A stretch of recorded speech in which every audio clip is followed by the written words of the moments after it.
জিপিএ-5 শিক্ষার্থীদের অনেকেই জানে না জিপিএ মানে কি। বাংলাদেশ সম্পর্কেও তাদের ধারণা কম। মুখস্থ বিদ্যা নির্ভর পড়াশোনায় এবং শুধুমাত্র ভালো ফলাফলমুখী শিক্ষা ব্যবস্থার কারণে শিক্ষার্থীদের এই অবস্থা বলে মনে করেন শিক্ষাবিদরা। আনোয়ার হোসেনের রিপোর্ট।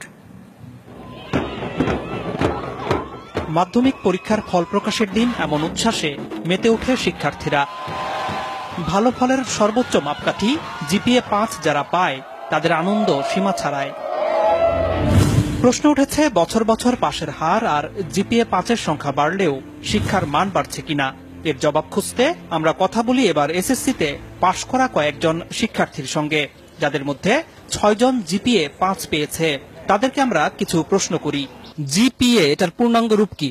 জানি না, এখন মনে পড়ছে না। GPA grating point. এসএসসি এটার পূর্ণাঙ্গ রূপ কি? এখন আমার মনে পড়তেছে না। Junior school certificate, school secondary certificate. আমি জিপিএ-5 পেয়েছি, ইংরেজিতে কি হবে? I am GPA 5. I give a GPA 5. I get GPA 5. I will.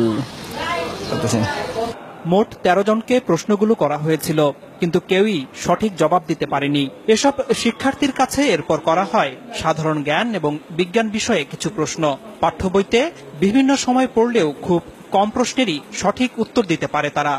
শহীদ মিনার কোথায়? সরি, জানি না। অপারেশন সার্চলাইট এটা কি? অপারেশন সার্চলাইট জানি না। অপারেশন করার সময় যে লাইটটা জ্বালায় ওইটা হয়তো জানি, কিন্তু তার বেশি কিছু জানি না। 25শে মার্চ কাল রাতে পাকিস্তানি হানাদার বাহিনী যে প্ল্যানিং করে আমাদের দেশে হঠাৎ আক্রমণ করে, ওইটাকে অপারেশন সার্চলাইট বলা হয়। শহীদ বুদ্ধিজীবী দিবস কবে? শহীদ বুদ্ধি দিবস জানি না। 17 আগস্ট। 10 ডিসেম্বর। আন্তর্জাতিক মাতৃভাষা দিবস কবে? জানি না। স্বাধীনতা দিবস কত তারিখে? স্বাধীনতা দিবস 16 ডিসেম্বর। বিজয় দিবস কবে? বিজয় দিবস হচ্ছে 26শে ডিসেম্বর। জাতীয় স্মৃতিসৌধ কোথায়? জাতীয় স্মৃতিসৌধ হচ্ছে পাই না। রণসঙ্গীত কে রচনা করেছে? পারি না। রবীন্দ্রনাথ ঠাকুর। বাংলাদেশের জাতীয় সঙ্গীতের রচয়িতা কে? কাজী নজরুল ইসলাম। মাউন্ট এভারেস্ট কোথায়? ইংল্যান্ড। তুমি সায়েন্সে পড়েছ। পিথাগোরাস কে? একজন ঔপন্যাসিক। নিউটন কোন তত্ত্বের জন্য বিখ্যাত? জানি না। আইনস্টাইনের কোন তত্ত্ব কি তোমাদের পড়িয়েছে? আইনস্টাইন না, নিউটনের পড়ছি, কিন্তু আইনস্টাইনের পড়ি নাই। নিউটনের তত্ত্বটা কি, নাম কি? গাছ থেকে মানে আপেল পড়ার যেই তত্ত্বটার নাম কি? নামটা মনে নেই। বাংলাদেশের বর্তমান রাষ্ট্রপতির নাম কি?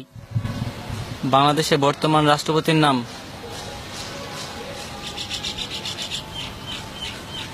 জানি না। রাষ্ট্রপতির নাম হচ্ছে মুক্তিযুদ্ধের সময় বাংলাদেশকে কয়টি সেক্টরে ভাগ করা হয়েছিল? 9টি। নেপালের রাজধানী কোথায়? নেপসুন। তুমি তো কম্পিউটার ব্যবহার করো।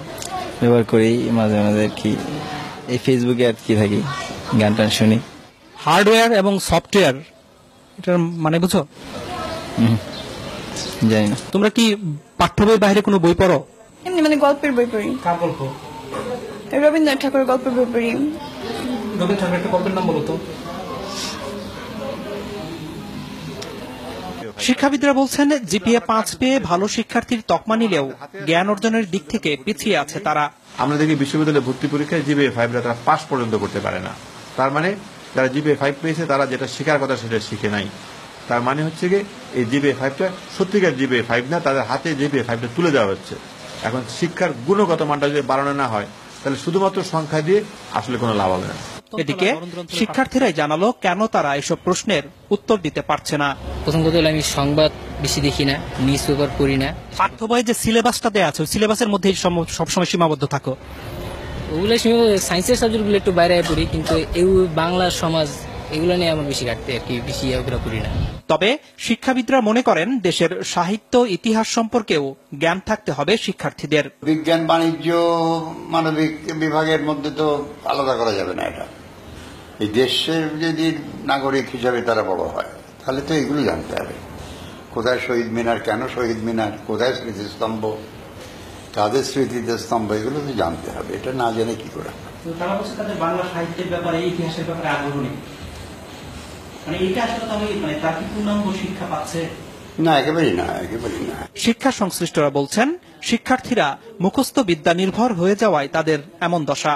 বছরের প্রথম থেকেই যদি তারা কোচিং মুখী হয়ে তারা শুধুমাত্র চ্যাপ্টারগুলি মানে সামারাইজ করে ছোটভাবে ওইভাবে শেখানো হয় নাম্বারের দিকে তাকিয়ে, তাহলে তার জ্ঞান তো বাড়ছে না, মেধাও বাড়ছে না। আমি বলবো যে মেধার অপচয় হচ্ছে। এর প্রভাব পড়েছে চাকরি ক্ষেত্রেও। চাকরিদাতাদের অভিজ্ঞতা বলছে যেসব শিক্ষার্থী ভালো ফলাফল করেছে তাদের একটি বড় অংশই ইন্টারভিউ বোর্ডে ভালো করছে না।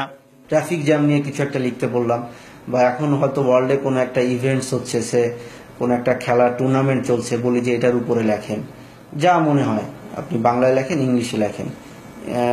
উদ্দেশ্যটা থাকে হচ্ছে তার সেন্টেন্স মেকিংটা দেখা, থিঙ্কিং প্রসেসটা কি এটা জাজ করা, অ্যাটিটিউডটা দেখা। ফলাফলটা ভালো আসে না। জেনারেল নলেজটা ডেটোরিয়েট করেছে এবং কমিউনিকেশন স্কিলে ডেটোরিয়েট করেছে, বোথ রাইটিং স্কিল এবং ভার্বাল স্কিলটাতে।